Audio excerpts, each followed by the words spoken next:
T-minus 10, 9, 8, 7, 6, 5. All three engines up and burning. 2, 1, 0, and liftoff. 1, 2, 3, 4. You're listening to the Twisted 10, bringing you original and unique, host-created top 10 lists, recorded live in world-famous Cocoa Beach, Florida, with hosts Tach Van Sickle and Adam Poston.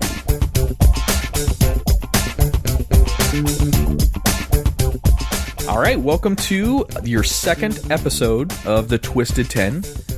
We take top 10 lists from our lives, from our experiences, and from our influences and bring them to the listeners. These are not top 10 lists that you'll find online. I mean, you might find something similar, but you're not going to find what comes out of our imaginations. I'm one of your hosts today. My name is Adam, and sitting to my left is... I am Tach. How you doing, Tach? What's going on, buddy? Man, not a whole lot. Seems like it was just yesterday we were recording the first episode. Right? It's all good. So let's hop right into this, Tach. So I've listened to a lot of podcasts. I've heard, a ton of them. You host Taint Funny. We host Living Podcariously. We now host this as well. I listen to Star Talk. I listen to Nerdist. Whatever. I listen to a ton of podcasts. I know you do too. I do too. Out of all those podcasts, have you ever sat back and listened to the other hosts and just either were fascinated with how intelligent they sounded or scratched your head saying, how the hell does this guy get sponsors because he's a dumbass or she's a dumb, whatever. Yeah. Well, where would you rate us in comparison? Because you know us pretty well. I mean, you know you pretty well. Where would you rate us? I like to think I do. Where would you rate us on intelligence? What would you consider us? Pretty smart guys? Yeah, not so smart? Kind of dodos? What would you... I would say we're probably smarter than the average picnic basket. Hey, boo-boo. Can we get sued for that copyright infringement? I didn't say it right. So. Okay, perfect. With the forte of the Twisted 10... One of the hosts comes up with the top 10 list and surprises the other host on the show, and we review the top 10 lists that host created. This week, this top 10 list is specifically dealing with IQ. So these are the top 10 facts or factoids or unbelievable truths about IQ tests and a little bit about their history and things like that, but specifically dealing with intelligence and some things that I'm sure you had never thought about that affect a person's IQ or affect an individual's IQ.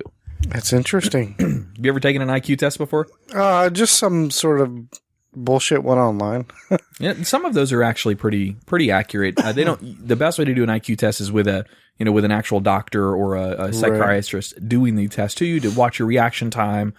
Study how you react to those questions. But yeah, I've done a bunch of them online too. I actually did one when I was in high school, and that's where I based my IQ test from. So we'll go through this, and then we'll see where we rate. Based on the charts. Okay. I'm kind of scared now. Let's go over a little bit of history first. So an IQ test, as we know it today, began with the Stanford Binet test or Binet test.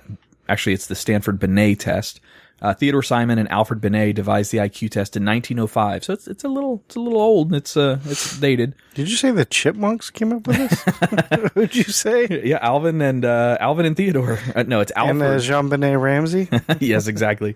Their post-test analysis was used to indicate a need for more teaching and didn't necessarily imply the inability to learn. The philosophy is still held today with professionals and researchers. So the original Stanford Binet test is where IQ tests were based, and that was, well over 100 years ago. Today, there's something a little bit more commonly used called the WISC-4 test, or WISC is what they call it. That was written by or developed by David Weschler in 1974. So it's more current. It tests for verbal IQ, performance IQ, picture completion, coding, picture arrangement, block design, and object assembly. So, just to set it into a basis, it covers a lot of stuff. And there's a few things that IQ tests don't take into account, like a person's creativity. There's a lot of things that make up a person's actual intelligence that are necessary. I always wondered, like, is that how factual is that number? Like, they say, well, I have an IQ of over 220 or whatever. I don't remember what a good number is. But I mean, okay, well, It's a good transition because guess what I have right here? Oh, I've got the scores. Now, originally, the IQ test, and I'll cover that. Actually, that's number 10. I don't want to get to that yet, but I'll go over the score. So we'll start below 20. Below a 20 score on an IQ test is profoundly disabled. It goes from 20 to 49 is severely disabled. 50 to 69 is moderate disability. 70 to 79 is mild disability. 80 to 89 is considered dull. Dull. I would hate to have the IQ label of dull. 90 to 109, it's a pretty big jump, is considered average. 110 to 119 is high. 120 to 144 is considered exceptional. And then above 145, according to the WISC, developed by David Weschler, is considered genius. So there's your ranges of IQs. I actually, felt pretty good about this. When I was in high school, I took my first test, and I've taken a few since then. I scored a 141. I was stoked. Of course, I didn't know what it meant at the time, but now looking back at that, I'm like, hey, that's actually pretty cool. So you're a genius? I am considered exceptional. I'm not genius. Oh, exceptional. My mom said I was special. I don't know what that meant, but I guess I know what she meant now. So I'm going to throw a question out there. All right. This is an example of an IQ test, and this is something you should be able to do in your head. Okay. I mean, unless you're like severely disabled 20 to 49 scale. This is the test for Tach, and listeners, do this in your head. Don't do this on paper or anything. Just do it in your head. So we're going to start with take 1,000. That's just simply the numbers. This is a number game. Okay. Take 1,000 and add 40 to it. Okay. Now add another 1,000. Okay. Now add 30. Okay. Now add another 1,000. Okay. Now add 20. Okay. Now add another 1,000. Okay. Now add 10. Okay. What's the total? Is it 5,000? No. 90% of people that test that say it's 5,000. It's not. You transitioned the 1 and carried it over to the 5 or to the 4. Oh, fucking A. It's 4,100. Yeah, 4,100. Don't feel dumb. I did the same fucking thing when I was reading. I'm like, oh, this is great. Let me do this attack. And I'm like, oh, I missed it. Fuck. Oh, I'm an idiot. I'm dull. Yeah. 4,100 is the answer to that question. But don't worry. Most people get that wrong anyway. Yeah. You're dull. I'm dull. Oh, man. All right. So IQ tests. This is number 10. So the top 10 factoid about IQ tests and IQ in general. IQ tests were originally used to diagnose mental retardation. Now, you always hear people joke and use that, starting to become a taboo word, calling somebody retarded. Well, the basis behind that word is a level of their IQ, their intelligence quota. It's a level, it's a measurement. So that's where retarded or retardation originally came from. Yeah, that word was always kind of banned in my house growing up. We were never allowed to say, that's retarded, you're retarded. And so I've never said that word like that. I've never used it. And even when I hear my kids say it, I'm just like, that's not nice. Yeah, that's not a good word. It's becoming more socially taboo. I mean, it wasn't originally built to be a taboo word or a derogatory word. It was meant to be a label or a definition for something, but not that. For the most part, IQ tests are a measure of intelligence and career success, but it was once primarily used to diagnose mental retardation. An IQ score below 70 was considered a benchmark for mental retardation, according to the Binet-Simons test from the early 1900s. So, Tach, you're not retarded. Don't worry. Are you sure, though? All right. Number 9. IQ tests are rooted. Now, you may know this, but IQ tests... Number 9. Mm-hmm. What was 10? 10 was the IQ tests were originally used to diagnose... Boy, I sounded a little drunk when I said that. Originally used to diagnose mental retardation. Oh, sorry. Okay, number 9. Yeah, these are facts, factoids, and some things you probably didn't necessarily know about IQ and IQ tests. Okay. Number 9. IQ tests are rooted in cultural and ethnic bias. Can you see that? Can you see that angle? They are ethnic bias, meaning... And culturally bias. Well, I could see that. I mean, is all the tests the same? Is the same questions for everybody? That's a very good perspective. No, they're for the most part, they're the same. Shut your phone dinging. You fucking rookie. I have it turned off. Oh, maybe not. Now I do. Man. Sorry. It's my first day. One of the main criticisms of IQ tests is they show bias against cultural and ethnic groups based on questions asked in the test. Same questions asked to every group of people from every location. Well, that in the makes world. sense because, if it's I don't know, I can't even think. If train A leaves, station whatever, and train B, blah, blah, blah, blah, blah, they could ask that question to, there's a tribe in Tana that I've recently learned about. Yeah, they don't even know what a train is. Yeah, well, they probably do. But just as an example, they may not. Or there's people in the world that have never seen a train, are a little unsure on what a train is. So, but they could be super smart and intelligent. Exactly. Genius. The current IQ tests don't take into consideration things like cognitive styles or communication skills or cultural ethnic group possessions and things like it. There's a ton of things that are not considered in that. So, yep. IQ tests are racist. That's what this says. Pretty much. All right. Number eight on the list of facts and factoids you may not have known about IQ and IQ tests.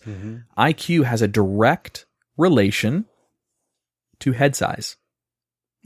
To somebody's head. The physical size of their cranium has a direct relation to the score of their IQ. Isn't that interesting? It's been discovered that those with lower IQs have a less efficient nervous system than those with higher. But yeah, so the size of your head, the amount of ability for your brain to fire, synapses, I guess, is a direct relation and a direct tie to a person's IQ. So Charlie Brown, genius, super smart. Yeah, genius. Yep, Gotcha. He didn't he play piano? Oh no, that was Linus. Yeah, Linus played piano. The creativity is a big piece of that as well. And that kind of brings us to like maybe somebody with Asperger's. So, for instance, let's go back to Charlie Brown. Apparently genius, but horrible with the chicks and social skills, social awkwardness. Yeah, yeah, that's a good point. A lot of so I have a friend that is raising a kid that has Asperger's and very talented, very gifted, can pick up a guitar and play it. And I think he's 12. I don't know. Got a lot of very good positive skills. However, his ability to understand social cues is just not there. So in the middle of a movie theater, when he has to pee, he yells and goes and does his thing. He doesn't pee in the theater, but he gets up and goes. He doesn't have those social cues to understand, couth or politically correctness or things like that. It just doesn't work. Yeah, I also have a friend as well. His son. Yeah. So anyway, moving on. Got it. I didn't want to go too much in detail. I would love to have our friend April in on this one because she studies behavioral sciences and specifically deals with kids. I didn't even think about this when I was writing this particular one. I should have invited her for that. All right, so number seven on the list of the top 10 Adams perspectives on IQ factoids, facts and factoids from IQ tests and IQ scores. Did you know, Tach, that IQ varies between the sexes? Between men and women. Okay. Yeah, this is rooted in actual scientific numbers. This isn't Adam's misogynist perspective on this. But studies have been conducted to compare IQ levels of men and women and have found there's a slight difference between male and female IQ scores. Men tend to have a score higher in some sections like spatial awareness, while women tend to score higher on language development and emotional quotance. Okay, I get that. I mean, not those specifically, but I get that men will score higher in certain things versus women will score higher in their own things. So that makes sense, of course. There are slight variances, but the overall intelligence is the same. So really it breaks down to, where Tach might score better in math and Adam might score better in literature. We're going to have the same score at the end of the day. You know what I mean? It's that kind of difference. But interesting. Thought we were smarter than women, but all right. So number 6, low IQ is linked to higher levels of suicides. Way to bring the show down, I know, but lower IQ is specifically linked to higher levels of suicides. Swedish researchers have found a link between lower IQ scores and higher suicide feelings. According to them, the lower IQ means less ability to solve problems, which makes people less capable of dealing with mental stress. Hence, suicide feelings may be more likely in those candidates. Well, I could see something like that. Like, let's say the world is falling or crashing down all around you. Well, I mean, you really got to get down to a root problem here. I mean, if you have intelligence issues, maybe it has to do with maybe your job, your income, whatever. That could be money problems. Therefore, you weren't smart enough. You didn't go to college, or maybe you failed out of college, whatever. So you could have problems. And also maybe if the world is crashing all around you and maybe you're not intelligent enough to come up with a solution. I don't know. Yeah, that's exactly right. So where my readings pointed was the inability to process or to deal with an issue, irrelevant of the issue. It could be something as small as, I have to navigate my house at night in the dark, to I need to somehow figure out how to budget, my income to my debt. It could be, little to big things. It's the inability to process those trains of thought, no matter where they lie. And when some of those problems become very big, which, people have problems. Everybody's got problems. I got problems. I got 99. But hey, you actually fit that song pretty well right now, don't you? Yeah, pretty much. Before we take a break, I want to read. Let's go through the top. It says we've already done 10 through 6. We'll get to 5 through 1 after the break. But I'm going to give you 5 of the top 10 celebrity IQs that you may not have otherwise understood, or may not have otherwise known. Gotcha. So let's start with Arnold Schwarzenegger. Arnold Schwarzenegger, what do you think his IQ is? Considering the chart I gave you earlier, right? Where do you think Arnold will sit in this list? Well, he's a sharp guy, I would imagine. Good business guy. He is in politics. Don't use my IQ as a litmus test. That was kind of maybe it was incorrect, but that's not a good judge. But I mean, he did run a state for almost 10 years. So. Now, that doesn't necessarily mean you're smart. That just means you're likable. I guess.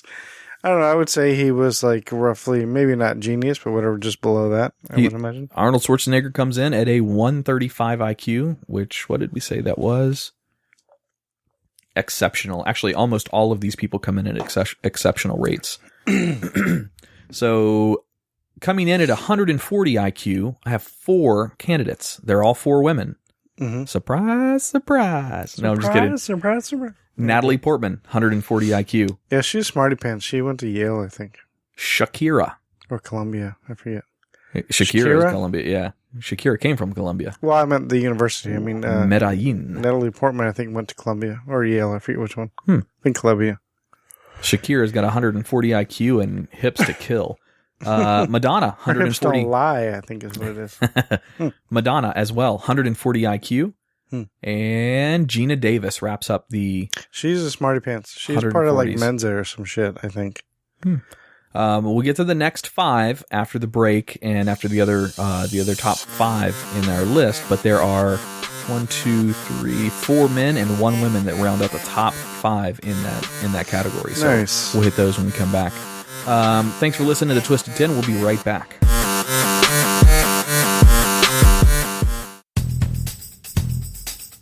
Check out our new sponsor, Last Drop Vape. They make a premium e-liquid line that is simply fantastic. I vape a lot and use Last Drop Vape's blueberry and strawberry cream. They also have a chocolate that is spot on. All of Last Drop Vape's premium e-liquids are proudly made in the USA. Their e-juice is bottled in a clean, certified, laboratory used in 100% FDA compliant machinery, meeting AEMSA standards and future FDA regulations. Visit them at lastdropvape.com or on Facebook at facebook.com/lastdropvape. If you are interested in becoming a distributor, you can contact them at their website under the wholesaler section.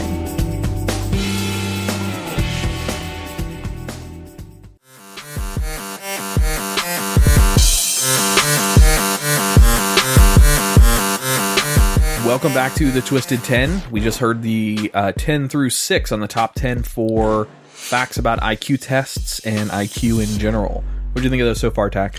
It's interesting. Is that a nice way to say boring? No, I don't think it's boring. I think it's interesting. I've always wondered if the IQ tests were kind of bullshit, or maybe they're not bullshit, but like you said, like it's fascinating to find that, they are all the same. Which I thought, I didn't know they were so much all the same, because like you were saying how somebody from another part of the world or different ethnicity, however you say that word, ethnicity, would score differently. And that it doesn't seem fair. It doesn't seem right. And so anytime somebody says to me, well, I have a very high IQ, I was tested, I'm like, I was just like, do that, which is, jerk off hand motion. Is that what you did when I told you my IQ?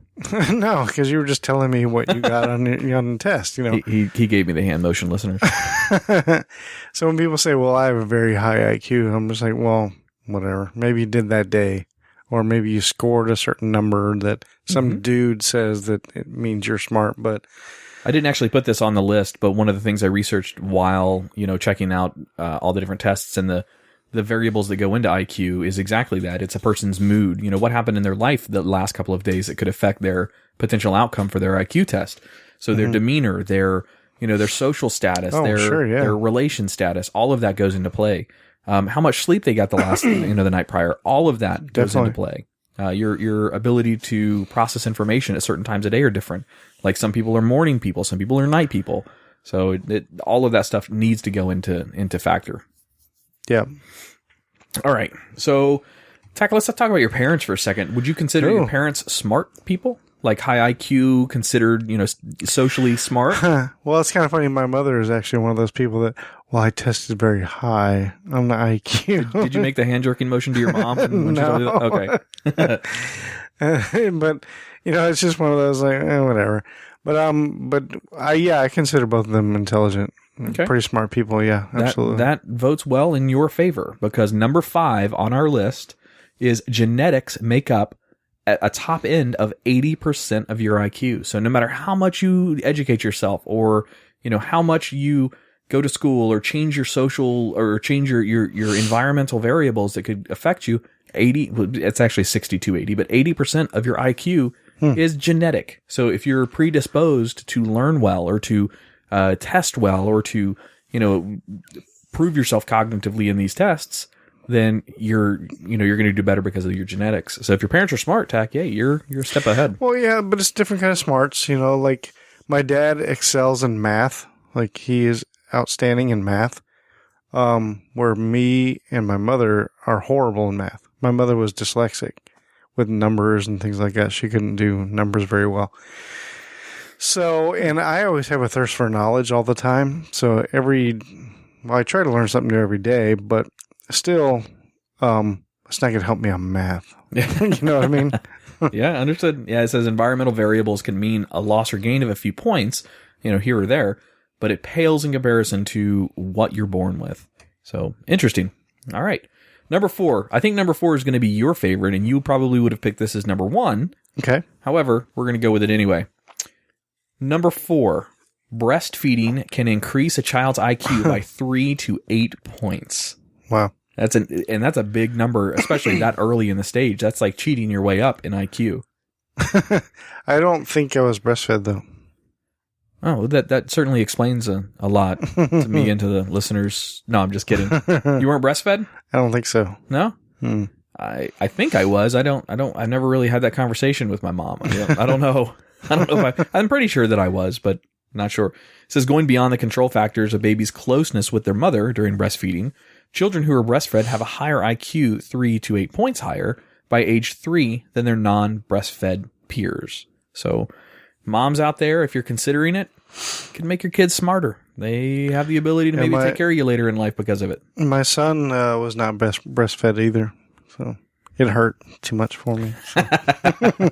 No, but that's the reason why his mother... Make your nipples dark, too. She was always like...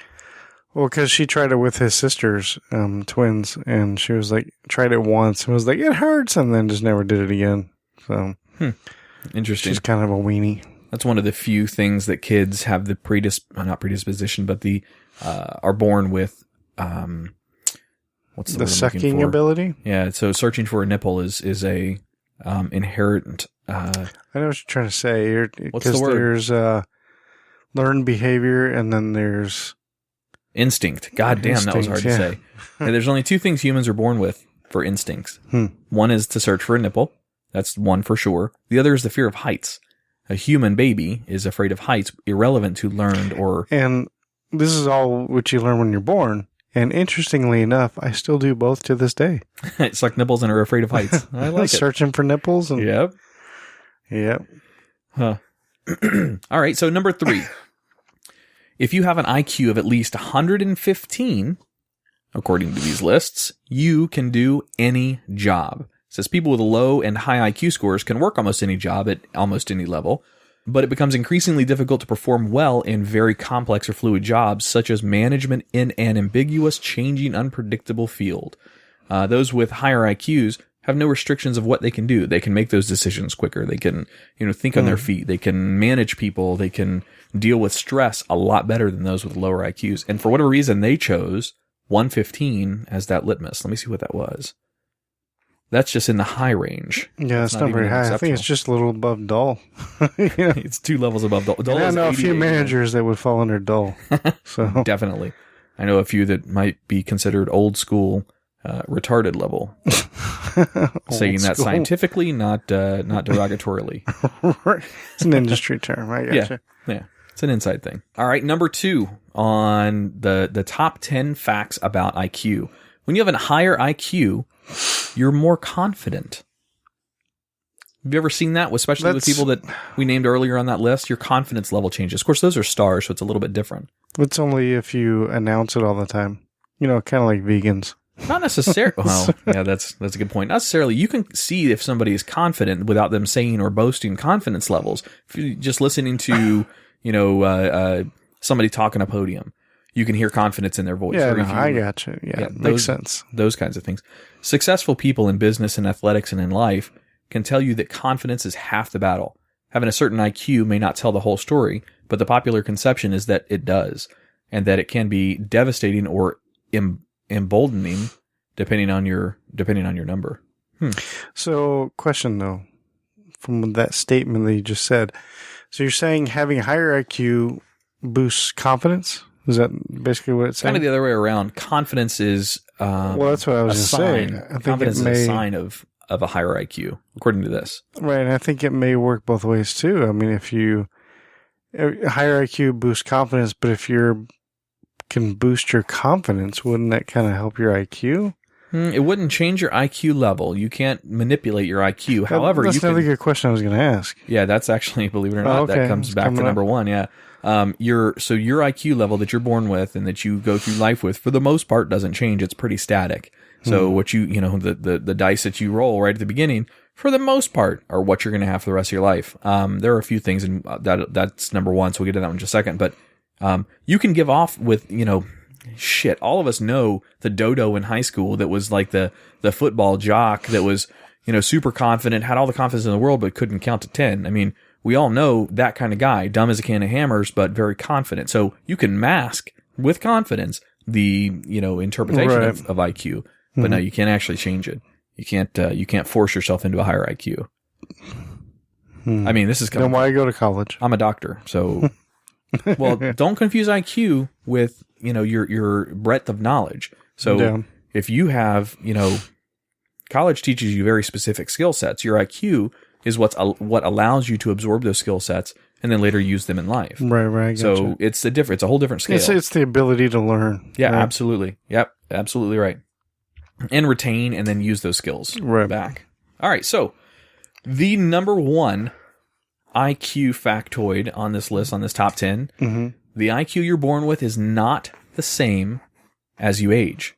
So while genetics play a large role in determining intelligence factors like education, job type, and even leisurely activities, you can change your intelligence and your IQ as you age, but not really a whole lot. It can change, so you can teach yourself how to cope with certain situations better, but you can't go and, read a book and suddenly gain a point. It's not like a skill in a game. You've leveled up by 1 level for whatever the skill is. But there are certain things you can do that will help you and help your brain map the synapses to learn how to deal with certain situations better. I was going to say, interesting. My brain was kind of working here.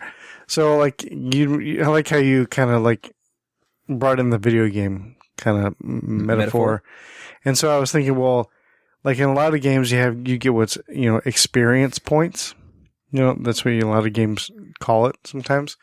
And so I'm thinking, if there was a way to boost your IQ, it seems as if actual life experience would be the only way to do it. Meaning there was a great line in Good Will Hunting, where you've seen, familiar with the movie? Oh yeah, it's a great movie. Okay, well, Robin Williams is talking with Matt Damon, and Matt Damon is very smart, super smart, but then he says to him, look, you may be able to tell me like who painted the Sistine Chapel, but you wouldn't be able to tell me what it smells like. You know what I mean? That's a good point. You know, you wouldn't be able to tell me how it feels to do this or what it, you know, but you can quote me off, you know, what the, you know, whatever the facts are about it. Quote me off. Is that an intellectual way to get your rocks off? Is it? Yeah. Hey, come here, quote me off real quick. Quote me off. How much is it for quote me off? So, I mean, so do you think that maybe with experience points can maybe help raise your IQ, your intelligence quotient? I think the only way to answer that is going to be yes, because if you, let's say you're presented with a challenge, you know, on day one, and your challenge is Tach, to make it from this end of the football field to that end of the football field, you have to go through this obstacle course. And your first time through this obstacle course, it's impossible. You cannot do it. And the obstacle course includes physical, you know, boundaries that you have to cross, as well as mental boundaries that you have to cross. Right. And as you're going through this obstacle course again and again and again, you get better at it and you hone your skills to do it. Mm-hmm. Now, where intelligence quota might come in there would be the person with a higher IQ than Tach might be able to figure out those things faster. Right. So I don't know. Your ability to take that data in, manage it, and, you know, change your approach, absolutely can get sharper. You also, when you do these tests, you look for things that are, you know, obviously out of order. So the numbers games is the easiest one that you're going to take in these IQ tests.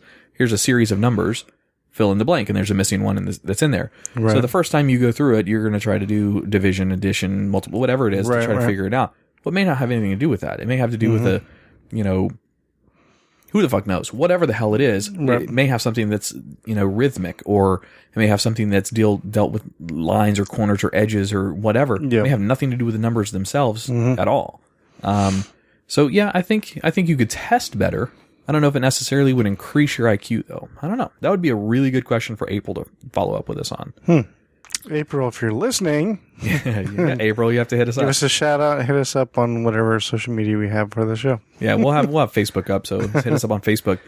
Just to follow up on that, research have found that popular brain games, like the ones offered in apps and workbooks, delivered on their promise of better memory, attention, and multitasking skills. However, when it comes to overall intelligence, studies have shown that those games failed to improve upon IQs. So while those things are great, like Luminosity has got in there, not a sponsor, but I've done that before. They've got the greatest thing, and yes, they work for, you know, helping you, you know, memorize, or they're brain games that help you think more creatively or think out of the box or get your brain going in certain patterns. Is very, very good for your brain, for the health of your brain, but it doesn't necessarily increase IQ. Yeah. So let's wrap up the top 5. So that was the last one on the list. Let's wrap up the top 5 celebrities that you may not have thought had this high of an IQ. All right. So number 5. So just to recap, we had Arnold Schwarzenegger at 135, Natalie Portman, Shakira, Madonna, and Gina Davis all at 140, and it only goes up from here. I know that. Can I guess somebody probably on that list? I'll tell you if you get it. Yeah. Claire Danes probably on that list. Nope, not on this list. Yeah, no, she's not on this one. Not to say she doesn't have a high IQ, but where I found these, you know, the celebrities, that she wasn't on this. So number 5, Steve Martin, 142. Number 4 is Nolan Gould. Do you know who that is? No. He is Luke Dunphy from ABC's hit comedy Modern Family. The kid. Okay. Don't get mad at me now. No. I've never seen the show, but that's only because I want to watch it from the beginning, and it doesn't stream anywhere from the beginning. It's a damn good show. Yeah. That's the new Al Bundy show. Yeah. That kid, the kid that's in that show, has 150 IQ. Fucking incredibly smart kid. It's cool. I'm going to do a motion in the studio to see if Tach can get this, can get this, this woman. All right, so Adam's spreading his legs and putting them back together. who am I portraying here? That's what's her head? What's her beaver? What's her? Sharon Stone. Sharon Stone. Yep, Yeah, Sharon Stone's rocking a 154 IQ. Yes, she's considered a genius according to the IQ scales. Number 2, maybe, and I don't know. I know you're a movie aficionado. Yeah. You like certain directors. This is a director. Okay. Also a star, and not really. He cameos in every movie he makes. So let's see if you can guess based on that. Shyamalan and Ding Dong? No, not M. Night Shyamalan. No. What other director cameos? Questionably some of the most badass movies ever made. That should give it away. And the director cameos? Mm-hmm. Ugly motherfucker too. Just the ugliest. Well, now I was thinking of what's his head? Sharon Stone? Oh no, that's yeah, Sharon Stone. No, shit. Who?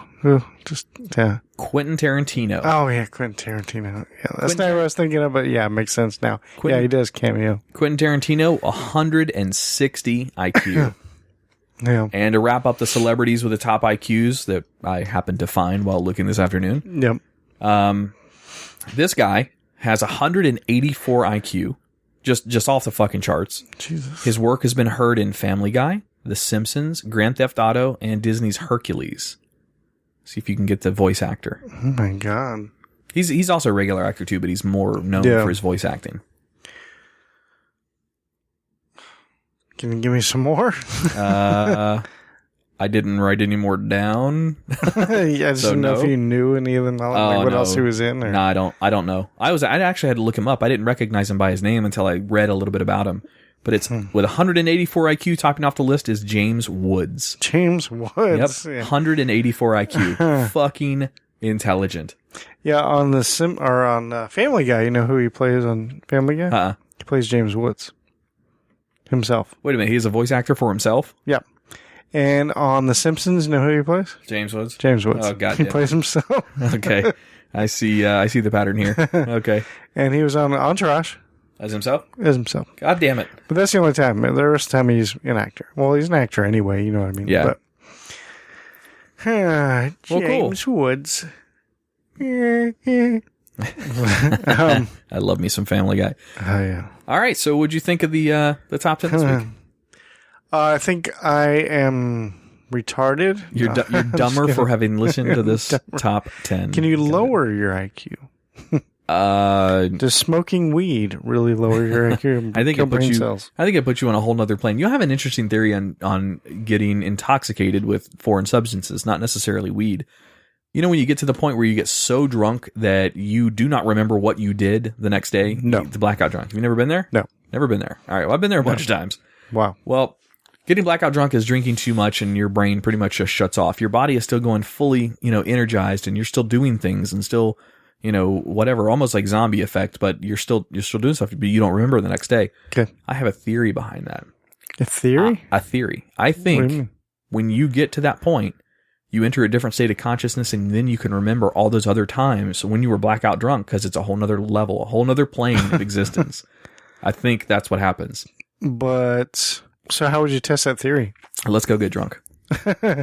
And so, you can't say I'm at the blackout stage because you don't know. Well, the other problem with that is when you get to the blackout stage, you just don't give a shit and you go. Yeah, good luck trying to sit this fucker down. Yeah, exactly. He's blackout drunk. He's peeing on his leg. I mean, what do you expect? Hey, Adam, over here. Huh? What's going on? Do you remember the time? Getting drunk, bitch. Yeah, pretty much. That's how it would be. Well, all right.